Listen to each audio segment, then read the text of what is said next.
Greetings sailors and welcome back to Other Warships with a Patreon replay. And as I record this, it is Christmas Eve, so you're probably going to see this on Christmas Day, most likely. So Merry Christmas, Happy Holidays and all that. Well, actually starting off this replay from Andy with a little bit of a present, actually, from RNG. It's sort of appropriate. In this particular match he was in, as you can see, the big chunky Vermont, and that is a spitty, angry smoke cloud, which is, of course, the Smolensk on the enemy team. And so Andy thinks, yeah, okay, let's take a blind shot. Who knows what might happen? Enemy cruiser sunk. Not even a detonation, just straight up annihilated from full health. Oh, just wonderful, wonderful. It's the best thing about the Smolensk, really. In fact, the only satisfying thing about playing as the Smolensk is when you manage to do that on that very rare occasion when you don't just get a whole fistful of overpens instead. Anyway, on to the main replay, which is also from Andy, and this time it is the Gascoigne, the Tier 8 premium French battleship, which is basically the Richelieu with a different turret arrangement. The secondaries and AA might also be slightly different, but yeah, it's essentially a Richelieu with a fore and aft turret layout. He's top tier this time, and yeah, it's relatively good matchmaking. I mean, the guns on this are pretty nice. The French 15-inch guns are generally pretty well regarded, and it's just the accuracy is not that great, and the only real downside of this fore and aft arrangement with the quad turrets is, unlike something, say, the Vanguard or Tirpitz, Bismarck, anything that has quad turret, no, you know what, these are quad turrets, you know what I mean, it has 4 turrets, it has quad turrets in that sense. English is confusing, you guys. Yeah, you don't get to like shoot only one turret and then maybe save the second 2 barrels for something else out of, you know, if you're just firing forward or just firing back, and instead you have to fire the whole lot all at once, and if you want to get everything on target then you have to angle out a bit awkwardly, but that's true for most battleships anyway, I suppose.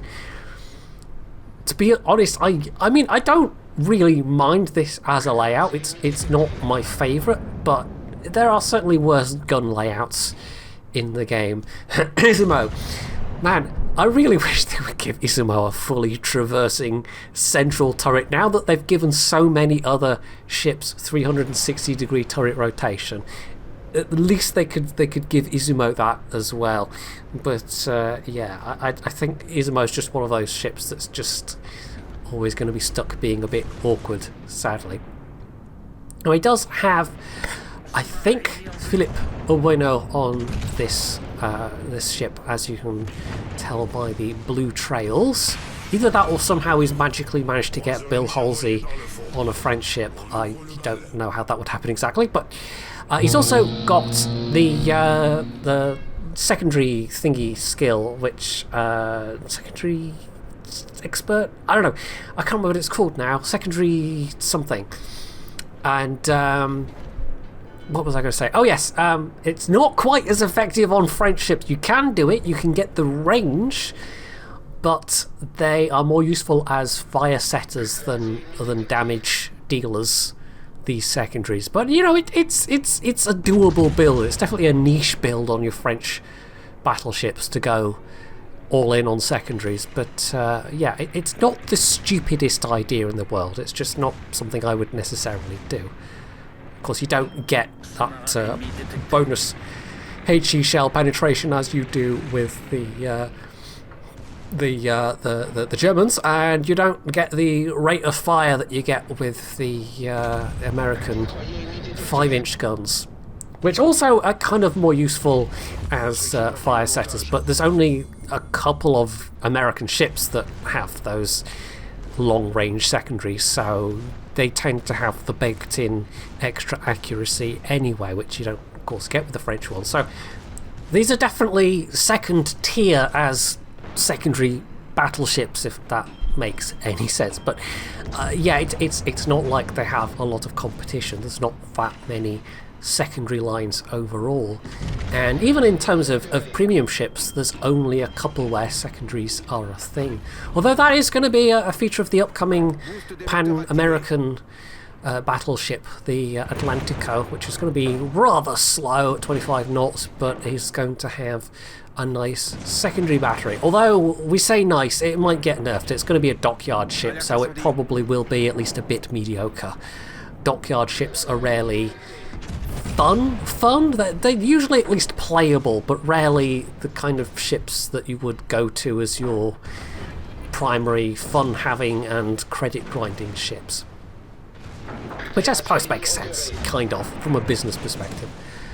Anyway, Andy has pushed in a bit. He's now pushing away a bit because these enemy battleships are just straight trying to push through the cap. I mean, they've destroyed the destroyer that was in there. And, I mean, the enemy team is definitely on the back foot generally here. So, this kind of looks like a desperation move from these couple of battleships. They could have tried to disengage, but instead they just went all in, and it's definitely not working in their favour.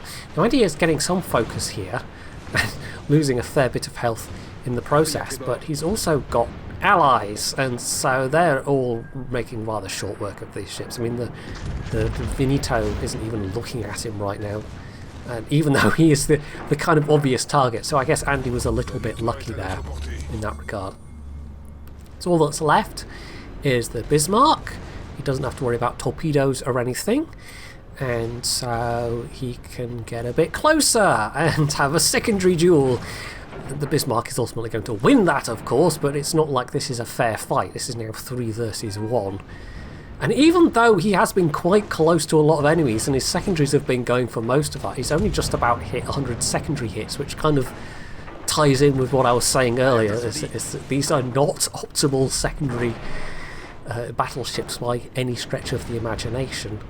You just don't quite have the secondary battery firepower to make them truly effective in that regard, and we'll get to see at the end exactly how much damage he did from the secondary hits as versus fires set by secondary hits. And it makes a bit of a... I think it was avoiding going in and keeping the angle in order to avoid any possibility of the Bismarck trying to ram him, but that's ended up with him not only giving broadside to the Bismarck. The Bismarck did land a hit, and thank you, Sam. Thank you for making all that noise in the background. Not only did the Bismarck land a hit there, which could have definitely been nastier, and again, Andy a little bit lucky there, but now he's broadside, and it turns out there's a destroyer there. Oh dear. Now, it's not a destroyer that has a lot of torpedo firepower, but it's not a destroyer that has no torpedoes. So, yeah, this is a really bad spot to be in a battleship. This is basically an invitation to get torpedoed, and that destroyer absolutely took that invitation, and really it's just the fact that he managed to back up just enough to avoid taking a third torpedo from that Orkan that saved him from getting sunk. So, yeah, that and the fact he was healing, but he's now not got a lot of health left. However, we're at the stage of the battle where even if he did sink, it wouldn't be that catastrophic. I mean, it would be annoying for Andy, I'm sure, but it's not like they're going to lose at this stage. They've got the last couple of ships absolutely on the run, and the Orkan, I mean, they're making some kind of mad dash for the carrier, but they've already blown their torpedoes. They're definitely spotted at this point, so that was just, yeah, I don't really know.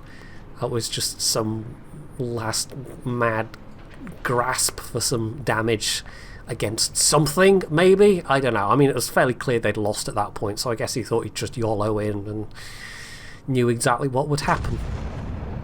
So all that's left is the Borodino, that cruiser, and the Lexington, who's up north somewhere, and here's where the French dispersion's going to kind of be a bit annoying, because he gets 2 hits and doesn't actually manage to do any damage. And this is a Borodino. the Borodino does not have a lot of armour. The Borodino is quite a squashy ship. In fact, the French comparison to the Borodino would be the Champagne. However, the rear turret is able to do the job, so he's able to nab another kill, which is quite nice. I mean, he's got a decent amount of damage out of this game, and he also had a very nice, like, he got the first blood, which was useful, and he had a dev strike at the same time, so that was nice. And overall, yeah, it's been quite a brawly game, and you don't necessarily think of French battleships and brawly games, but in this case it's definitely worked out that way, and I'm sure the matchmaking has a lot to do with that. I don't think Andy would have been nearly this aggressive with like tier 9 or tier 10 battleships being in the mix in that cap. He could maybe have popped a speed boost here, but I don't know, maybe it was just not thinking of that at this particular moment. I mean, it's towards the end of the game anyway. Oh, there we go, he's noticed. Yeah, so I mean, he's got range on the Harlem, so that's not a problem, but if he wants to maybe get a chance of taking a pot shot at the Lexington, the speed boost would definitely be useful. And maybe he'll get some shots on the Harlem as well. I mean, he might even get lucky and get some citadels, or manage to nuke him entirely, but that is kind of a less likely thing with the French guns. It's not really until, I mean, we're talking about the main branch here, but yeah, it's not really until the Republic that you really, truly start to find a ship on that line that feels like a reliable hitter, and I think a lot of that is to do with the extremely fast reload that the Republic has. Up until that point, I mean, the Alsace is still good, you know, the Richelieu, it's good, it's a good ship, but they are not particularly reliable in terms of their main batteries overall, and it's more about, you know, trying to land as many hits as possible rather than being very selective about when and where you... I don't know what point I'm trying to make there exactly, but anyway, shoot lots and you'll do more damage, and thank you for coming to my TED Talk, I guess. Anyhow, so he actually managed a Confederate with the last bit of damage he squeezed out of the Harlem, and that got him nice, just over 131k. The Lexington managed to hide, so, you know, lived, alas. Nearly 200 secondary hits at the end of that. Probably would have been more with something like a Massachusetts, but, you know, that's still respectable. 2400 base XP for those 3 kills, and that rather aggressive action he was taking, and the ships that were with him, you know, they still did decently as well. Most of the team did pretty decently, but he was clearly doing the lion's share there. So, secondary battery hits, 173 hits, 5,000 damage. Oh dear. He did get 14, nearly 15k from the fires though, so yeah, that really does tie into what I was saying about them being more useful as fire setters than anything else. I suppose, I don't think he does have IFHE on this captain. You could invest into IFHE. In fact, can you even do that with battleship captains anymore? I think you can, but honestly, I've not actually done it myself, so I'm just going to check this. Hang on a second.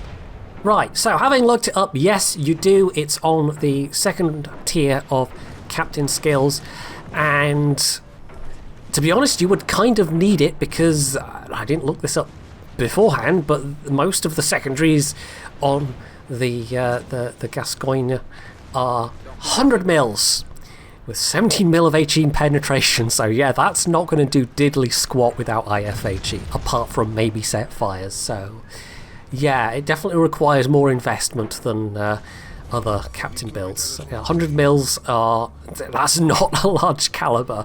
The only thing that is lower than that is those piddly useless little 90 mil Italian secondary guns, and there's a reason why nobody tries to do a secondary build with those. Anyway, that's about it for this video. Hopefully you have enjoyed it, and hopefully you're having a good holiday too, wherever you are. So yeah, if you did enjoy it, you can do all the usual things down underneath the video, and of course, as always, stay tuned for more.